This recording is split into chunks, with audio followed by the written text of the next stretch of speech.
कौन है जिस पे 10 मरतबा अल्लाह की लानत पड़ती है? कौन है वो? किससे पूछोगे? मेरी बात भी गलत हो सकती है, तुम्हारी बात भी गलत हो सकती है, इनकी भी। फिर किससे पूछना? बताओ, कुरान शरीफ गलत हो सकता है? इतना मजमा है अल्हम्दुलिल्लाह, कुर्सियों पर जगह नहीं है, उधर खड़े। कोई बात नहीं, उन्हें खड़े होने का सवाब मिलेगा, खड़े रहें। कौन है जिस पर अल्लाह की लानत पड़ती है? किससे पूछोगे? कुरान शरीफ पढ़ो। कुरान शरीफ में एक आयत आई है, उसमें बताया है कि किस किस पे अल्लाह की लानत पड़ती है। अगर इजाजत हो तो वो आयत पढ़ो जी। सुनना चाह रहे हो? ताकि इस जलसे में हो सकता कोई ऐसा हो कि अमल करके जाए, और जब अमल करके जाएगा तो वो अल्लाह की लानत से बचेगा, तो मेरा असली नजराना वसूल हो जाएगा। बेशक, सुभान अल्लाह, सुभान अल्लाह। असली नजराना यही है। कौन सी आयत है वो जिसमें ये बताया गया कि कौन सा शख्स है जिस पे अल्लाह की लानत पड़ती है? बिस्मिल्लाहिर्रहमानिर्रहीम।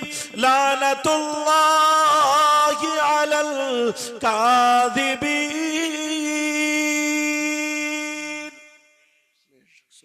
बोलो, ये आयत है कि नहीं? मुझे ठंड हो गई है, आवाज पे मत जाना। वो कौन है जिस पे अल्लाह की लानत? अल्लाह फरमाता, झूठ बोलने वाले पर अल्लाह की लानत। अगर एक मर्तबा झूठ बोले तो लानत, दूसरी मर्तबा बोले तो लानत। अब जरा गिरेबान में झांको, सुबह से शाम तक हंसी में, मजाक में, ठिट्टे में, दोस्तों से बातचीत में, कारोबार में, आने में, जाने में कितनी मर्तबा झूठ बोल जाते हो। और तुम रहे, इस मोबाइल ने तो मौलानाओं को भी फांस लिया जी, मौलवियों को फांस लिया। कहां पहुंचे हजरत? है कहीं तो बता रहा कहीं, ये भी झूठ है। अब बताओ, नमाज पढ़ रहा फिर भी झूठ बोल देता है, तो उस पे अल्लाह की लानत पड़ती। अगर 10 मरतबा झूठ बोल दिया तो 10 मरतबा अल्लाह की लानत। ये तो एक वो चीज है जो मामूली से मामूली कर जा। अब एक गुनाह करे तो 1 मरतबा मैल लगा। तवज्जो रखो। दूसरी मरतबा गुनाह करे फिर मैल लगा, तीसरी मर्तबा फिर मैल लगा। तुम्हारा कपड़े पर धूल का मैल लगता है, गर्द गुबार का मैल लगता है, और दिल पर गुनाहों का मैल लगता है। अब मुझे इतना बता दो, यहाँ के रहने वालों, सारी किताबें पढ़ो, सारी फैक्ट्रीज देखो, सारी कंपनियां देखो, ये बताओ कौन सी फैक्ट्री है, कौन सा कारखाना है, कौन सी जगह है जहां पर दिल धोया जाता? कपड़े तो हर जगह धुल जाएंगे, मगर दिल कहां धुलता है? दिल कहां धुलेगा? कभी किसी ने दिल की परवाह की है? बोलो। कहते हैं यार नमाजों में दिल नहीं लग रहा, अच्छी बातों में दिल नहीं लगता, हंसी मजाक ठिट्टों में दिल लगता है, नाचने गाने में दिल लगता है, खेल कूद में दिल लगता है। समझ लो, अगर जो ऐसा होने लगा तो उसकी रूह बीमार हो गई, उसके दिल पर मैल चढ़ गया, मैल चढ़ गया, होल चढ़ गया मैल का। अब उसका दिल नमाजों में नहीं लगेगा, उसका दिल अच्छी बातों में नहीं लगेगा, उसका दिल उलमा से मोहब्बत करने में नहीं लगेगा, मदरसे के बच्चों से मोहब्बत करने में नहीं लगेगा। उसका दिल किधर लगेगा? चुटकुलों में लगेगा, उसका दिल हंसी मजाक में लगेगा, उसका दिल दुनियादारी में लगेगा, उसका दिल मोबाइल में, खुराफात में, गुंडागर्दी में, नाच में, खेल में, कूद में लगेगा। इस जलसे में सब लोग अपने आप का चेकअप कर लो। अगर जिसका दिल नमाजों से हटे, मस्जिदों से हटे, मदरसों से हटे, अल्लाह वालों से हटे, दीनदारी से हटे, समझ लो उसके दिल पर मैल चढ़। अल्लाहु अकबर, अल्लाहु अकबर। उसका दिल चढ़ चुका, दिल पर मैल चढ़ चुका। अब कौन कहां धोगे, कहां से साबुन लगाओ, वो भी इलाज बता दूं। सुनना चाह रहे हो? जी। ये बातें पहले बुजुर्गों में बैठते थे तो मिलती थी, मगर अब का, अब तो हमारे घर के जो बुजुर्ग हैं वही बिगड़े हुए हैं। हमारे घर के जो बुढ़े हैं वही बिगड़े हुए हैं। अगर गांव में कंपनी आ जाए तो सबसे पहले बुढ़न जा रहे हैं। कोई माई का लाल कहते हैं ना सब लोग हम भी बहुत तकरीरें करते, कहते हैं, क्या कहते हैं कि साहब चौराहों पे कहेंगे, सब जगह कहेंगे, किसी गांव में शादी हो तो वहां देखो लड़कियों के कपड़े ऐसे हैं, आधी आधी नंगी हैं, औरतों के कपड़े ऐसे। ये अमेरिका से आ रही है, इंग्लैंड से आ रही है, यूरोप से आ रही है। ये तुम्हारी पोती है, तुम्हारी बेटी है, तुम्हारी नवासी है, तुम्हारी भांजी है, तुम्हारी भतीजी है। हुकूमत को लोग क्या से क्या कहते हैं, पहले अपने घर में देखो, अपने आप को देखो। अगर तुम सुधर गए सारा जमाना सुधर जाएगा, तुम बिगड़ गए तो जमाना बिगड़ा हुआ है। कोई और नहीं रोक सकता, कोई और नहीं पकड़ सकता। हुकूमत नहीं रोकेगी कि तू दुपट्टा ओढ़, हुकूमत नहीं रोकेगी कि तू ऐसा कर। सब तो दुश्मन है, मगर तू दुश्मन क्यों बना? तू दादा है, अपनी पोती को रोक लेता। तू बाप है, अपनी बेटी को रोक लेता। तू चचा है, अपनी भतीजी को रोक लेता। तू मामू है, अपनी भांजी को रोक लेता। तू खालू है, अपनी भांजी को रोक लेता। तू भाई है, अपनी बहन को रोक लेता। मगर कौन दादा रोकता जो नाच खेल कूद से दूर होता, जो मस्जिदों में कलमे पढ़ता होता? कौन भाई रोकता?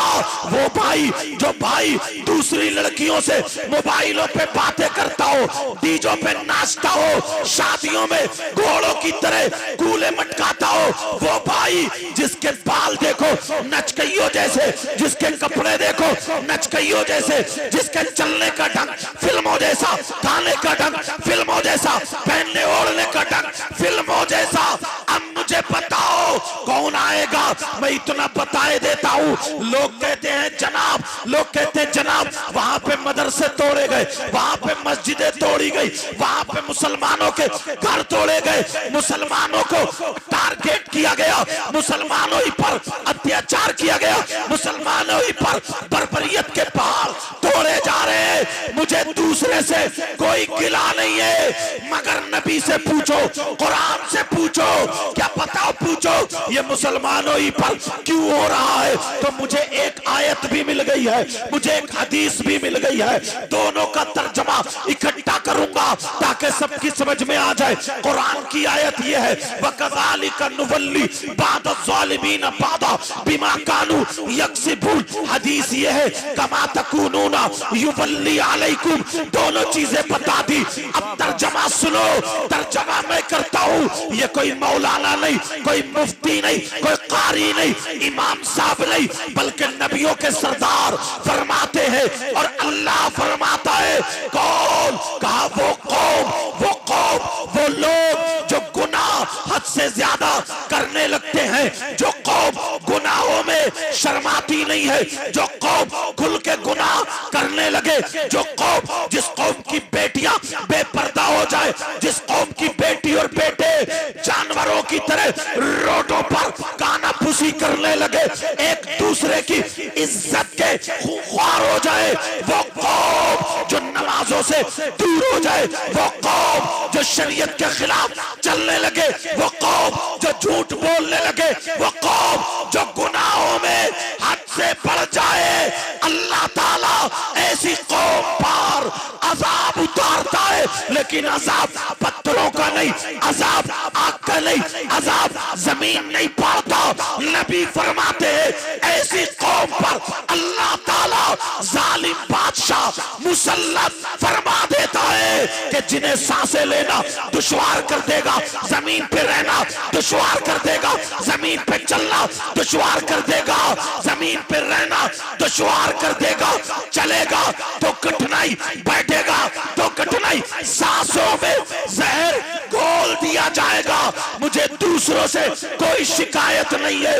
मैं कह करके जाता हूं, अगर अब भी अपने आप को संभालना है तो चौराहों पे बैठ के मशवरे करने से नहीं, तेरी मेरी बुराई करने से नहीं। आ जाओ मस्जिदों की तरफ, आ जाओ नमाजों की तरफ, आ जाओ मदरसों की तरफ, आ जाओ बुजुर्गों की तरफ, आ जाओ उलमा की तरफ, आ जाओ दीनदारी की तरफ। खुदा की कसम, अगर तुम्हारा कदम शरीयत मुस्तफा पर रहा तो हमारा हर नौजवान यही कहेगा, दस तो दस दरिया भी न छोड़े, हमने मेरे जुल्मात में दौड़ा दिए घोड़े।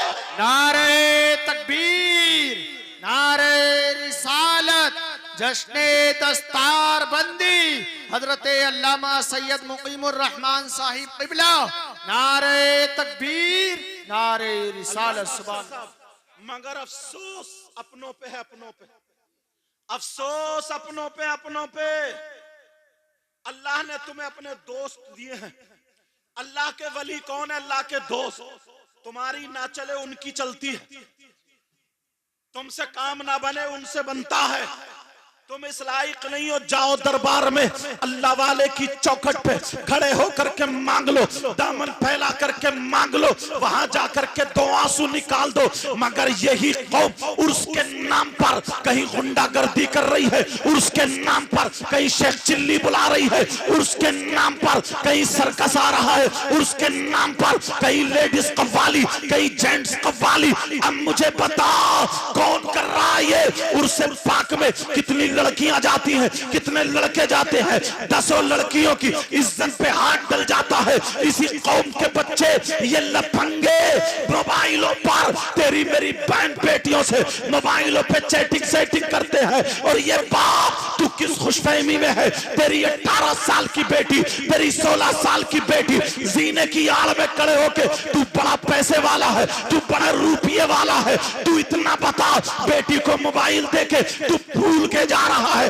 कब्र में चल, तेरे तुझे ठिकाने लगा दिया जाएगा। लेकिन जरा सुन ले, तेरी बेटी 18 साल की, 15 साल की, 20 साल की, ये मोबाइलों पे लड़कों से जो बातें हो रही है, चैटिंग सेटिंग हो रही है, ये बाप पागल है, माँ पागल है। मैं पूछना चाहता हूँ कितने गुनाह कर रहे हो?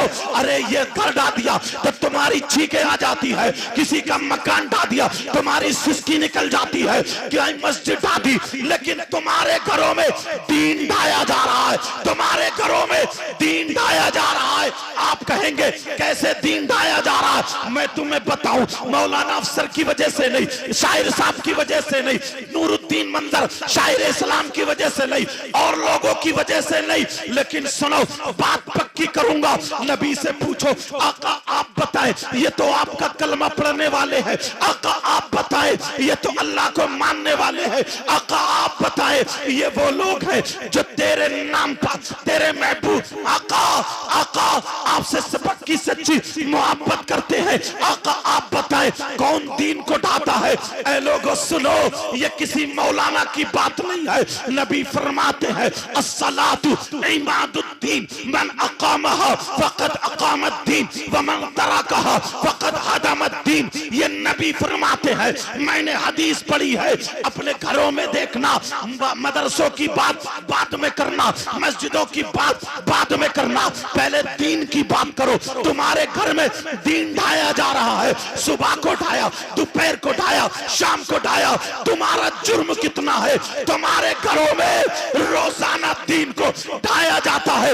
नबी फरमाते हैं, अस्सलातु इमादुद्दीन, दीन दीन। नबी फरमाते हैं, नमाज दीन का सुतून है, मन अकामहा फकद अकामद्दीन। जिसने नमाज को कायम रखा उसने दीन को कायम रखा। व मन तरकहा फकद हदमद्दीन। जिसने नमाज को छोड़ा उसने दीन को ढा दिया। अब मुझे बताओ, तुम्हारी घर में 3 बेटी है, 2 बेटे हैं, या 3 बेटे 2 बेटी, या 1 1 2 3 5 या जितनी औलादे हैं मुझे बताओ, फजर में नमाज पढ़ रही है, ओ बाप नहीं पढ़ रही है, तुम्हारी बेटी नहीं, तुम्हारे बेटे फजर में नहीं पढ़ रहे, दीन को कौन ढा रहा है? कोई मौलाना नहीं, कोई न्यूज नहीं, मोबाइल पे न्यूज नहीं है, ये हदीस है। हदीस नबी फरमाते हैं जो नमाज को जिसने तर्क किया उसने दीन को ढा दिया। फजर में तुम्हारी औलाद ने दीन को ढाया, जोहर में तुम्हारी औलाद ने दीन को ढाया, असर में तुम्हारी औलाद ने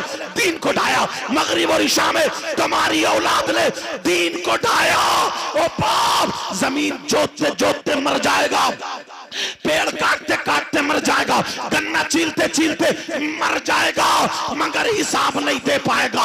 वरना आज भी तौबा कर लेना, मुबारकबाद देना रिजाउल मुस्तफा साहब को। इन्होंने जो प्रोग्राम किया है यहाँ पर ये बातें तुम्हें सुनने के लिए मिल रही है, दूसरों से मुझे क्या मतलब है? तुम्हारी बेटी सुबह को दीन ढाए, तुम्हारा बेटा सुबह को दीन ढाए, दोपहर को दीन ढाए, शाम को दीन ढाए। किसी बाप को तकलीफ हुई, किसी माँ को तकलीफ हुई, नहीं होती है तकलीफ। अफसोस, बड़ा अफसोस, कुछ दिनों पहले गोश्त बंद कर दिया गया था, चौराहों पे जिक्र हो रहा था, यार अब क्या होगा? गोश्त बंद हो गया, अरे यार अब क्या खाएंगे? गोश्त बंद हो गया। हाय मुसलमान, तेरे घर में 8 दिन से नमाज बंद है, मगर तुझे अफसोस नहीं हुआ, चौराहों पे जिक्र नहीं आया। तेरे घर में सुबह का नाश्ता ना बने, बेटी से लड़ जाएगा, दोपहर का खाना ना बने, बीबी को तलाक दे देगा, 3-4 दिन खाना ना बने, घर में आग लगा देगा, और तेरे घर में 8-8 दिन तेरी औलाद नमाज ना पढ़े। तुझे कुछ भी फर्क नहीं पड़ता, जब तक फर्क नहीं पड़ेगा पिटोगे, कुटोगे, लुटोगे, जहां जाओगे पिटोगे। तुम बात करते हो गरीब नवाज की, बात करते हो मौला अली की, बात करते हो हसन हुसैन की, बात करते हो साबिर पाक की, बात करते हो आला हजरत की, बात करते हो अल्लाह वालों की। कोई माइका लाल हो तो बता दे, गरीब नवाज की एक टाइम की नमाज छूटी, माइका लाल बता दे। बड़े पीर साहब की एक टाइम की नमाज छूटी, माइका लाल बता दे। साबिर पाक की एक टाइम की नमाज छूटी, होशो हवास में थे तो कोई माइका लाल बता दे। हसन हुसैन की नमाज छूटी, अरे ये तो जन्नती जवानों के सरदार है, नहीं छूटी तो यही मुसलमान थे। अगर जोगी जयपाल सामने आया, जादूगर आया, पृथ्वीराज आया, सबको ठिकाने लगा दिया, और यही हुआ। सारे मुसलमान यही कहते नजर आए, वो कोई और होगा जो अपना ईमान दे देगा, नबी को जाने वाला नबी पर जान दे। नारे तकबीर, नारे रिसालत, मसलके आला हजरत, जश्ने दस्तार बंदी अल्लामा सैयद मुकीमुर रहमान साहिब क़िबला। नारे तकबीर, नारे रिसालत, सुभान अल्लाह, बहुत अच्छा पैगाम, जिंदाबाद।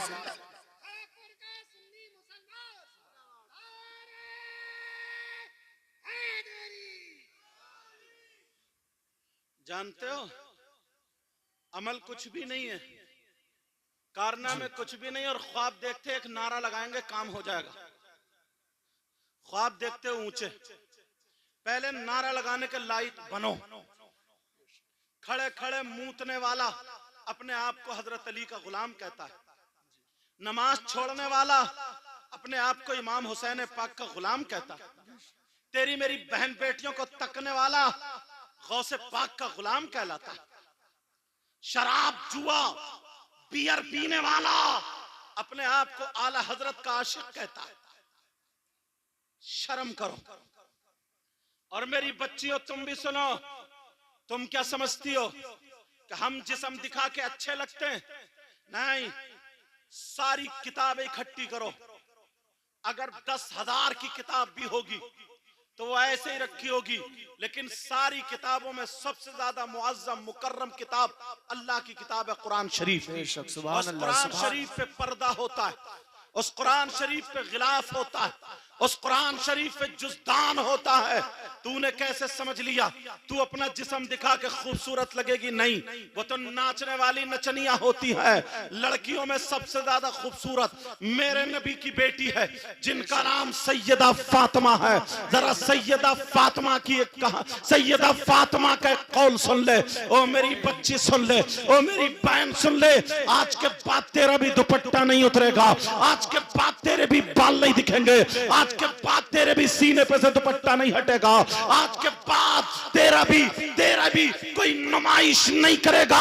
बल्कि दुनिया वालों को बता देना, हमें तो अल्लाह ने वो इज्जत दी है, हमें तो अल्लाह ने वो पावर दिया है। हम पर्दे में रह करके जब सैयदा फातिमा की कनीज बनते हैं, और कोई माई की, कोई भी दुनिया की औरत ऐसी नहीं है जो किसी वली को जन्म दे दे, जो किसी गौस को पैदा कर दे, जो किसी गरीब नवाज को पैदा कर दे, मगर मुसलमान की बेटी होती है, वो सैयदा फातिमा की कनीज होती है। पैदा करने पे आती है तो कभी इमाम ज़ैनुल आबिदीन को पैदा करती है, कभी इमाम मोहम्मद बाकिर को पैदा करती है, कभी इमाम जाफर सादिक को पैदा करती है, कभी इमाम मूसा काजिम को पैदा करती है, कभी गौसे पाक को पैदा करती है, कभी गरीब नवाज को पैदा करती है। वो ये औरत है जो कभी साबिर पाक को पैदा करती है। मगर मेरी बहन सुन ले, वो सर से दुपट्टा उतारने वाली ना थी, वो जिस्म दिखाने वाली ना थी, वो मोबाइलों पे बातें करने वाली ना थी, वो तहज्जुद पढ़ने वाली थी। वो लड़की थी जो खाती थी तो फातिमा की अदा होती थी,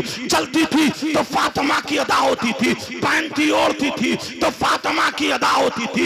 ये वो होती थी जो अगर चले तो कुरान शरीफ पढ़ा करती थी, लेटती थी तो कुरान शरीफ पढ़ा करती थी। ओ मेरी बहन सुन ले, जरा तवज्जो रख। सैयदा फातिमा ने फरमाया, औरत के पास सबसे ज्यादा कीमती चीज, लड़की के पास सबसे ज्यादा कीमती चीज, औरत के पास सबसे ज्यादा कीमती चीज, उसके पास सोना नहीं है, उसके पास चांदी नहीं है, उसके पास सोना नहीं है, उसके पास रुपया पैसा नहीं है, उसके पास सबसे ज्यादा कीमती चीज है तो वो उसकी इज्जत है, शर्म हया, गैरत है, उसका पर्दा है।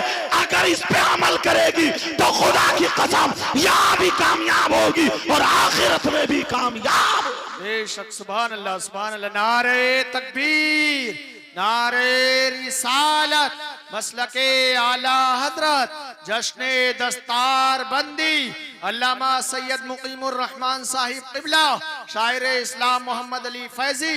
नारे तकबीर, नारे रिसालत। हिंदुस्तान के मशहूर शायर जो इस वक्त बड़ी तेजी चल रहे हैं, अल्लाह ने मकबूलियत से नवाजा, मोहम्मद अली फैजी तशरीफ ला चुके हैं, और भी यहाँ पर उलमा इकराम तशरीफ ला चुके हैं। समझ में आ रही है, तवज्जो है ना? ये किसके कारनामे? ये हमारे तुम्हारे कारनामे। फिर लोग हुकूमत का रोना रोते हैं, क्यों रोते हो? फिर लोग गैरों का रोना रोते हैं। मुझे इतना बता दो, किसी मजार शरीफ पे उर्स होता है तो क्या हुकूमत लेडीज कव्वाल ला रही है? हुकूमत शेख चिल्ली ला रही है?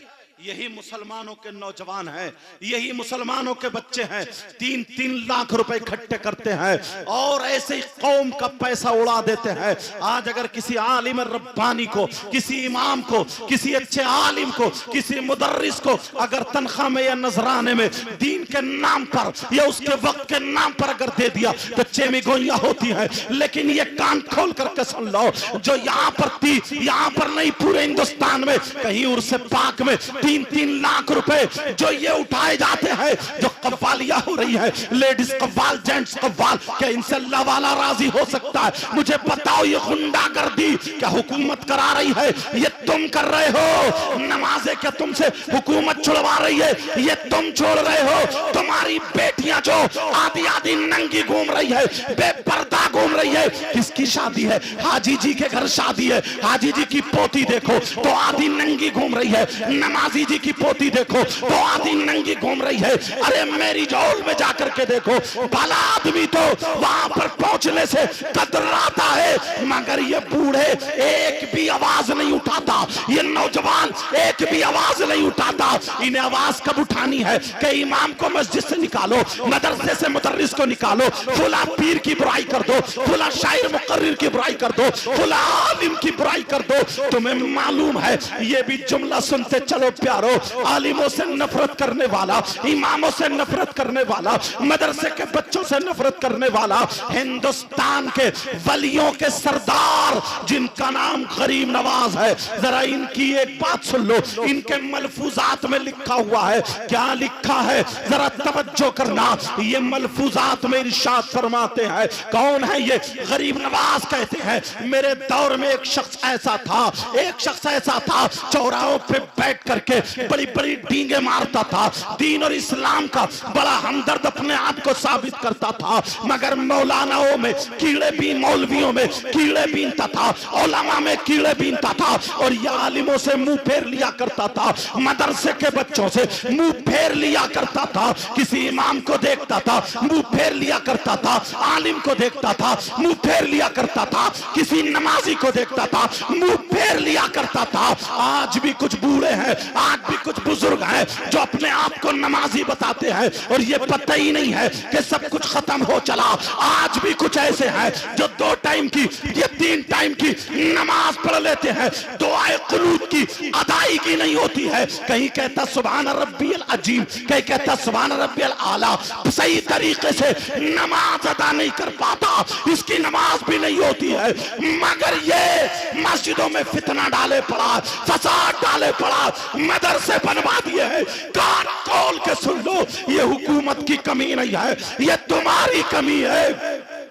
नबी ने फरमाया था जब वो कौम अपने आलिमों पर हुकूमत करना शुरू कर देगी, जाहिल कौम आलिमों पर फतवा नहीं, शरीयत नहीं, तबीयत ठोकेगी और पैसे के बलबूते अपने आप को बड़ा बनाएगी, उलमा को हकीर समझेगी। तो हदीस का जुमला सुनो, जिम्मेदारी से बोल रहा हूं। यहाँ पर उलमा इलाके भर के मुदर्रिसीन बैठे हैं। नबी फरमाते हैं ला यस्तखिफु बिहक्किहिम इल्ला मुनाफिकुन बय्यिनुन निफाक। नबी फरमाते हैं जो आलिमों को कमतर समझता है, जो आलिम इमाम हो उसे कमतर समझता है, जो आलिम शायर मुकर्रिर हो उसे कमतर समझता है, उसे हकीर समझता है, तो नबी फरमाते हैं वो खुला हुआ मुनाफिक है, खुला हुआ मुनाफिक है।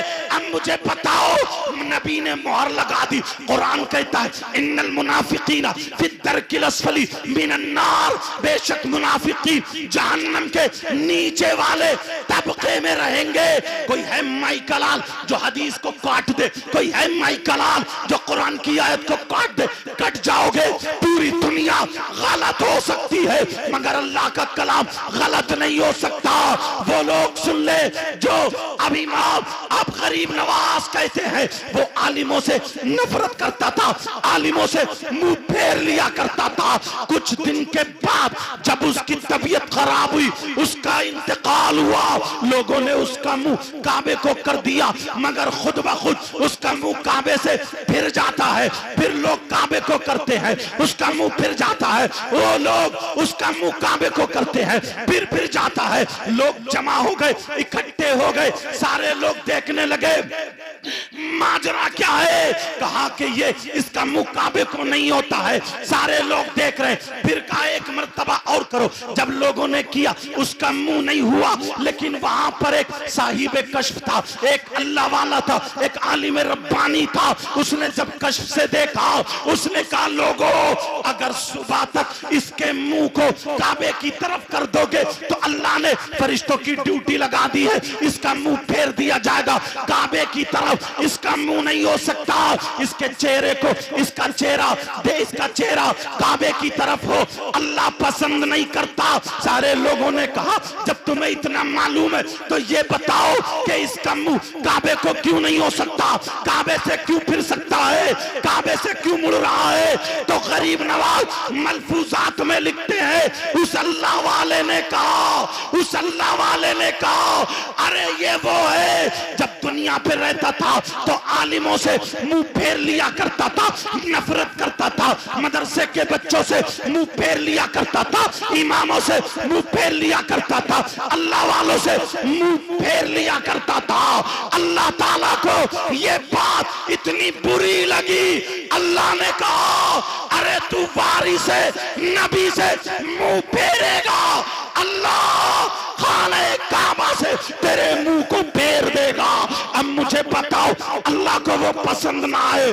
प्यारो, कितने लोग ऐसे हैं आज के बाद अगर कोई ऐसा हो तो अपने जहन से निकाल देना, क्योंकि इस वक्त अगर दीन की बका है तो मदरसों से है, खानकाहों से है, मस्जिदों से है, दीनी बातों से है, दीनी तकरीरों से है, दीनी नातों से है, अल्लाह वालों के अमल से है, नेक अमाल से है। अच्छे काम करोगे, अच्छे कामयाब बनोगे तो यहाँ पर भी कामयाब, वहां पर भी कामयाब, अल्लाह भी राजी और रसूलुल्लाह भी राजी। सुभान अल्लाह। नारे तकबीर, नारे रिसालत, जश्ने दस्तार बंदी हजरत अल्लामा सैयद मुकीमुर रहमान साहिब किबला। नारे तकबीर, नारे रिसालत। सुभान अल्लाह, सुभान अल्लाह, जिंदाबाद। और एक शख्स ऐसा भी था कि वो हाफिजों की पीठ नहीं करता था, हाफिज कुरान की पीठ नहीं करता था। एक शख्स ऐसा भी, किसी ने पूछ लिया, अनपढ़ था बेचारा वो, किसी ने पूछ लिया, ये बताओ तुम पीठ क्यों नहीं करते? उसने कहा मैं मुफ्ती तो नहीं हूं, पढ़ा लिखा भी नहीं, इमाम भी नहीं, लेकिन मुझे जितना मालूम है उतना बता नहीं सकता, दिखा दूंगा। बोले मैं नहीं करता इसलिए कि वो हाफिज कुरान है, इसके सीने में कुरान का। क्यों? वो तो अंदर है, सीने के अंदर है। उसने कहा अच्छा ठहरो, थोड़ी देर रुक जाओ। घर गया, वुजू बनाया, कुरान शरीफ उठाया, चूमा, सीने से लगा करके लेके चला। पहले दीवार होती थी कच्ची मोटी मोटी, उसमें बड़ी बड़ी ताक होती थी। उसने कुरान शरीफ को जुस्दान में रखा और रखने के बाद ताक में रख दिया और रखने के बाद कहा आओ इस ताक की तरफ को पीट करके खड़े हो जाओ, जिसमें कुरान रखा है इस ताक की तरफ पीट करके खड़े हो जाओ। तो उसने कहा पागल हुए हो, इस ताक की तरफ मैं कैसे हो सकता हूं? कहा ताक ही तो कुरान थोड़ी है, कहा इसके तो अंदर रखा है। कहा अंदर है तो क्या हुआ? कपड़े के अंदर है, दो कपड़े लिपटे हैं, फिर वो भी बंद है, कुरान शरीफ अंदर रखा है, तू पीट करके खड़ा होता क्यों नहीं? उसने कहा मर जाऊंगा मगर इसकी तरफ पीट करके खड़ा नहीं होऊंगा। कहा तेरे देखने में, मेरे देखने में सिर्फ यही नजरिया है। तू हाफिज कुरान को देखता है तो ये देखता है कि ये फुला का बेटा है, हाफिज कुरान को देखता तो ये देखता है ये उस बिरादरी का बेटा है। तू हाफिज कुरान को देखता तो ये देखता है ये फुला जगह का रहने वाला। मैं ये कुछ नहीं देखता, मैं ये देखता कि इसके सीने में कुरान है, ये कुरान की ताक है, ये कुरान की रहल है, ये कुरान की पेटी है, ये कुरान का जुस्तान है। अगर ये चलता है तो इसके साथ कुरान चलता है। अगर ये खाता पीता उठता बैठता सोता जागता जहां जाता है इसके साथ में कुरान चलता है। और जब कुरान रहता है तो फिर इसके साथ में अल्लाह की रहमतें भी होती है। इसलिए पीठ भी नहीं करता हूं, इसके हाथ भी चूमता हूं और इनसे मोहब्बत भी। सुभान अल्लाह, सुभान अल्लाह, सुभान अल्लाह। अपना अपना नजरिया है, लेकिन मैं जो बता रहा था मेरी इन बातों पर तवज्जो करो, गौर करो। जब मैंने कुरान की आयत पढ़ी थी वकज़ालिका नुवल्ली बाज़-ज़ालिमीन बाज़ बिमा कानू यक्सिबून, और जब मैंने हदीस शरीफ पढ़ी थी और यही पढ़ा था ना उन दोनों का कमा तकूनूना युवल्ली अलैकुम, ये हदीस शरीफ थी। ऐ लोगों, दोनों का तर्जमा कर रहा हूं। जो कौम गुनाह हद से ज्यादा करने लगती है, जो कौम गुनाह करते हुए शर्माए ना, जिस कौम में फहाशी आम हो जाए, जिस कौम में जिना आम हो जाए, जिस कौम में शराब आम हो जाए, जिस कौम में जुआ आम हो जाए, जिस कौम में लड़ाई झगड़ा फसाद आम हो जाए, जिस कौम में अल्लाह और रसूल की नाफरमानी होने लगे, तो ऐसी कौम पर अल्लाह ताला जालिम बादशाह मुसल्लत कर देता है, अजाब के तौर पर मुसल्लत कर देता है। ऐ लोगों, अगर तुम्हें बचना है, अपने आप को बचाना है, तो फिर तुम्हें मस्जिदों की तरफ आना पड़ेगा, अच्छे अमल की तरफ आना पड़ेगा, उलमा से मोहब्बत करनी पड़ेगी, तुम्हें मदरसों की तरफ आना पड़ेगा, तुम्हें खुद दीनदार बनना पड़ेगा। तुम्हारे घरों में दीन ढाया जाता है, तुम्हें खबर भी नहीं है। वो मैंने हदीस पढ़ी दी थी, तुमने सुनी ली है। बेटी भी दीन ढा रही है, बेटे भी दीन ढा रहे हैं। हुकूमत को बाद में रोकना, पहले अपने बेटों को रोको, अपनी बेटियों को रोको। वो तो ये है तुम्हारे घर घर। कुछ लोग ये भी कह देते हैं कि जलसों से क्या फायदा है। मैं कहता हूं वो एक ही पहलू देखते हैं। 40 साल के बुजुर्ग कौन से मदरसे में पढ़ने जाएंगे? किसी मुदर्रिस से पूछना चाहता हूं। 50 साल के आदमी कौन से मदरसे में जाएंगे? जिसकी खेत जोतते जोतते जिंदगी आधी हो गई है, जो बेचारा काम काज कर रहा है, कौन से मदरसे में जाएगा? नबी ने फरमाया था उतलुबुल इल्मा मिनल महदी इलल लाद, इल्म हासिल करो माँ की गोद से गोर तक, कब्र तक। कौन सा मदरसा ऐसा है? अरे ये जलसे जो होते हैं ये मदरसे ही होते हैं। एक रात का मदरसा होता है, इसमें दीनी बातें होती है। जब फिर इनके इश्क को नात शरीफ सुनाई जाती है तो इसके इश्क को बुलंद किया जाता है, इसके इश्क को उभारा जाता है, इसके इश्क को ताजा किया जाता है। तो फिर ये आगे बढ़ता है। पहले लोहा गर्म किया जाता है, फिर हथौड़ा मारा जाता है। हर पहलू से दीनी बातों से फायदा होता है। लेकिन मैं तुमसे पूछना चाहता हूं, मैं आपसे बात करना चाहता हूं। ऐ लोगों, तुम्हारे घर में बेटियां भी है, तुम्हारे घर में बेटे भी है, तुम्हारे घर में तुम्हारी बीबी भी है, तुम्हारे घर में माँ बाप भी है। तुमने कभी अपनी जिंदगी को देखा? माँ बाप ऊपर है, इनके हक को अदा कर रहे हो नहीं कर रहे हो? बीबी साथ में है, इनके हक को अदा कर रहे हो नहीं कर रहे हो? औलाद नीचे है, इनके हुकूक को अदा कर रहे हो ये नहीं कर रहे हो? तीनों के अलग अलग है। अगर कोई ये कहे जनाबे वाला, कोई ये बोले, बल्कि मैं क्या, नबी यही फरमाते हैं अगर जिसके माँ बाप जिससे नाराज है, ओ लोगों सुनो, जिसके माँ बाप जिससे नाराज है उसका नबी भी नाराज, उसका खुदा भी नाराज। अगर माँ बाप नाराज है और वो नमाजें पढ़ता है तो उसकी नमाजें कबूल नहीं, अगर वो रोजे रखता है तो उसके रोजे कबूल नहीं, अगर ज़कात देता है उसकी ज़कात कबूल नहीं, अगर हज करता है उसका हज कबूल नहीं। ये सारी चीजें नबी ने फरमाई है। ला यक़बलुल्लाहु अज़्ज़ा वजल सरफ़न वला अदला आक़ुमन्नान व मुकद्दिबुन बिक़द्र। नबी फरमाते हैं, ये हदीस है, मैंने इसलिए पढ़ दी है ताकि मेरी बात पक्की हो जाए।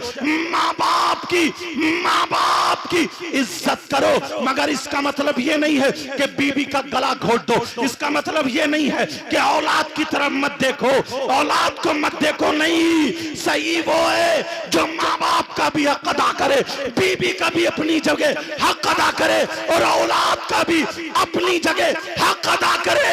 ये तुम्हारी जिम्मेदारी है, तुम्हारी जिम्मेदारी है, तुम्हारी जिम्मेदारी है। कोई आलिम, कोई इमाम सिर्फ मस्जिद और मिंबर से तुम्हें तकरीर करके बता सकता है, हाथ पकड़ के अमल करा नहीं। बेशक, सुभान अल्लाह, सुभान अल्लाह। समझ रहे हैं मेरी बात? आज के बाद किसी की शादी में नाचने वाली आएंगी, आज के बाद डीजे बजेंगे, आज के बाद बैंड बाजे बजेंगे, आज के बाद शादियों में ये लड़कियां जो फैशनीले कपड़े पहन के जाती हैं जाएंगी नहीं। जलसा तुम करो, बड़े बड़े उलमा को बुलाओ। और मैं तो ये कहता हूं जलसे से बहुत लोगों में दीनी हरारत भी रहती है। जी बेशक, दीनी हरारत, बेदारी रहती है। एक एक छोटी छोटी नेकी भी अगर कबूल हो गई ना तो बेड़ा पार है।